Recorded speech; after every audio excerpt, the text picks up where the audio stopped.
Interesting.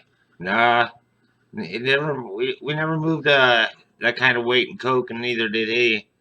But like I said, I may have brought 10 ounces back from Arizona one summer myself.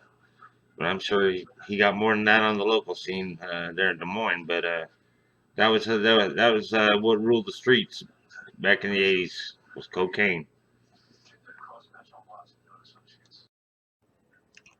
All right, bringing you chapter 8.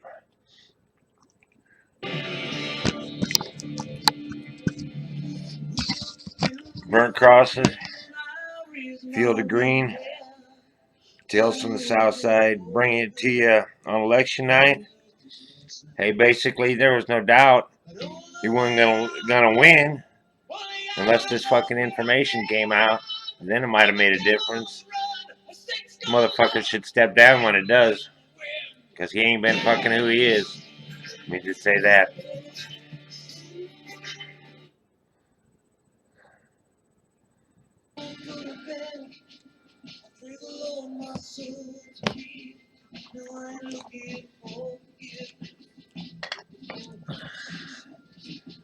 So yeah, come to find out, you only need fucking 8,000 total votes to fucking to be mayor of Des Moines. Couple thousand votes to be on the city council.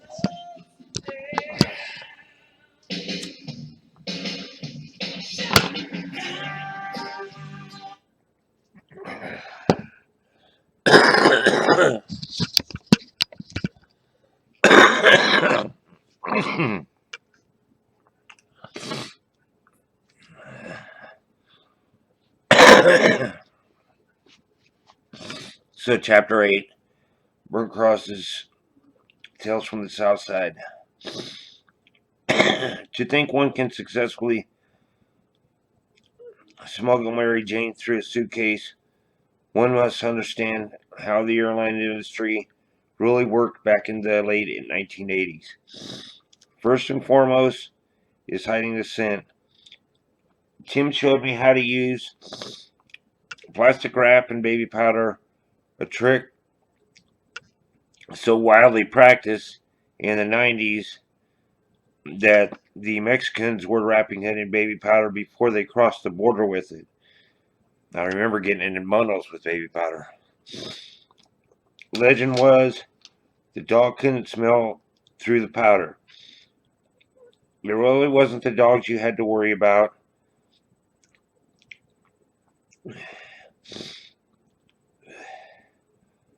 Those not in the know before they see what happens on the news, how it really is. Sure, major airports can run sweeps through the baggage areas. This is done so it looked like the police were doing their job. In reality, they only brought the dogs on when somebody dropped a dime or were tipped off by baggage agents or ticket agents or baggage handlers.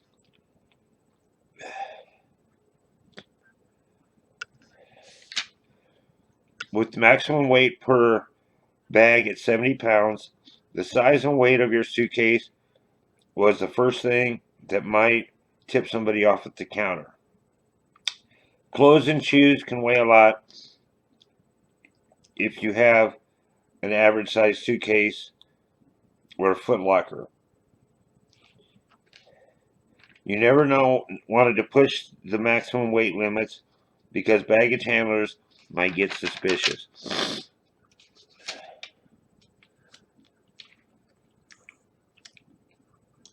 The best suitcase I found was either a Samsonite or an American Tourister. They were hardbound and had combination locks and were best and most secure. The key part of a successful run was to never show up for a flight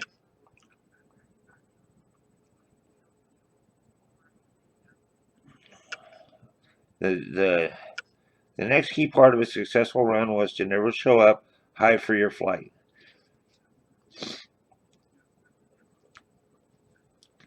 And never show up too early. You had to minimize the time your suitcase might be with the baggage handler.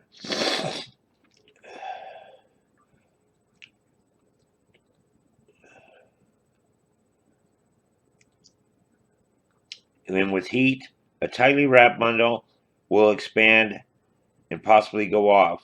A strong scent of baby powder or the grass itself.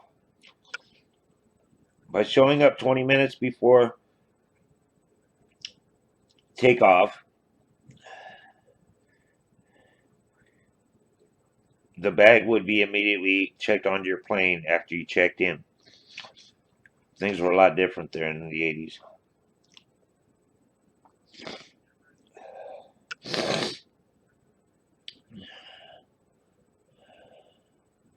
Being early would mean more people would recognize you.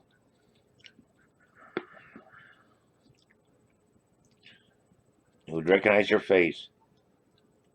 Being on time meant you kept moving, stopping to talk to no one. Taking flight on a commercial plane was ideal. The less people that handled, direct flight was most ideal. The less people that handled your bag was the better chance of a safe arrival.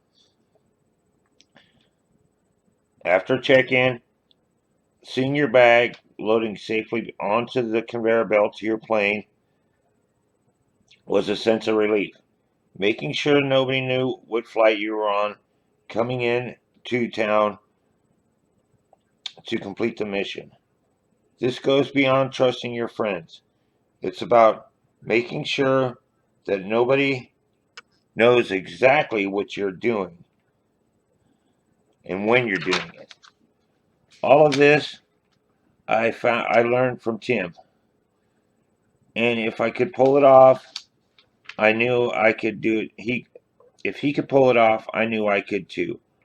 I had ice in my veins.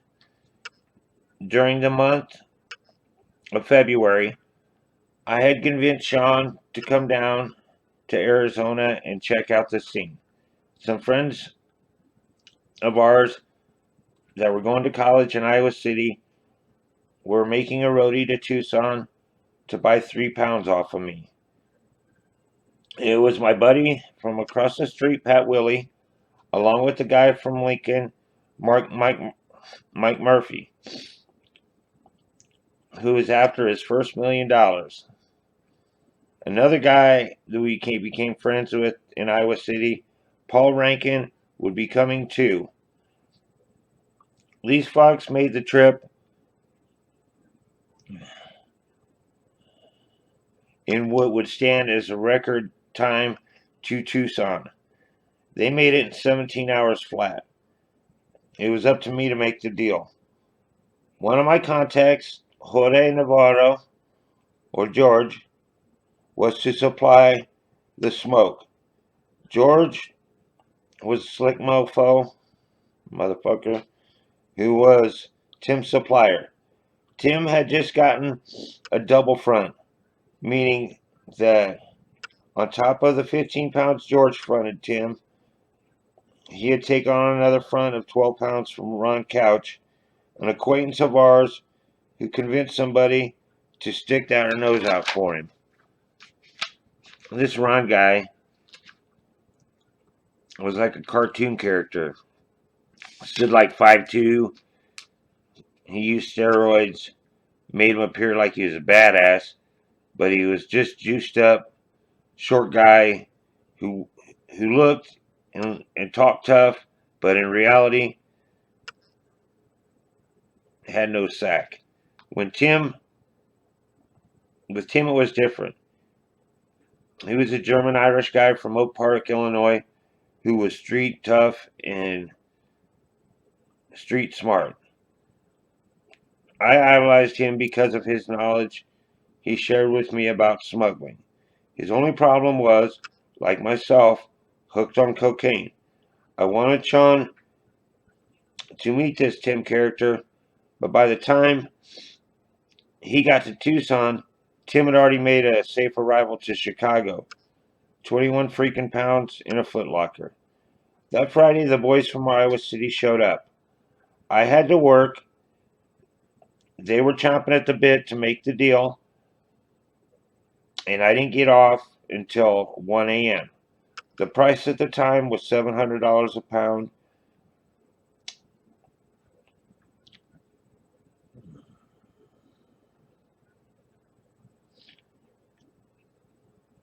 And I was going to make a cool $600 out of 3 pounds, 200 a pound.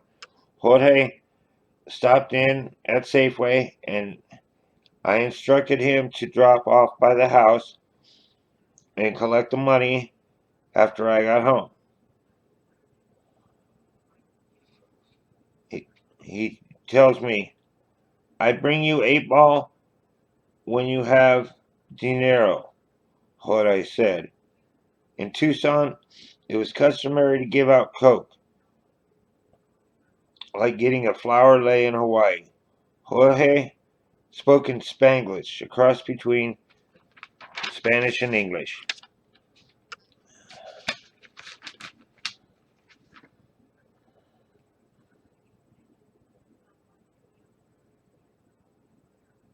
We went that early morning doing lines, drinking Corona, and showing the Iowa boys how to wrap the weed. Getting 3 pounds back to Iowa was a cakewalk. Just make sure you're not smoking any weed in the car. Better off to get high before you get back and then make your money and get high. Getting popped for being stupid means no freedom and no future trips to Arizona. By late February 1987, the cost of a pound in Iowa City was $1,000. By bagging their 3 pounds out at $100 an ounce, meant a return of about $4,800 on a $2,000 or so investment. Murph Dog's eyes lit up at that kind of profit. So I said, after you turn this, I'll deliver 5 pounds at $800 a pop to Iowa. I would make $1,500 cash for one day's work, and all they had to do was wire me the money, and I would bring it. So easy, I thought. By the time Tim came back to town, things got complicated, one could say. All right. So tomorrow night, we hear how my friends loaned me $3,000, and somehow I lent it to the wrong person, and half of it to the wrong person to get more of their front. And let's just say the rest of it all got smoked up on cocaine and freebasing coke in hotels. So you'll hear all about how I got myself in debt and not even 20 years old for $3,000 to my friends in Iowa City. And no doubt they got paid back, but you'll hear how that all went down too. It's pretty interesting tales from the Southside.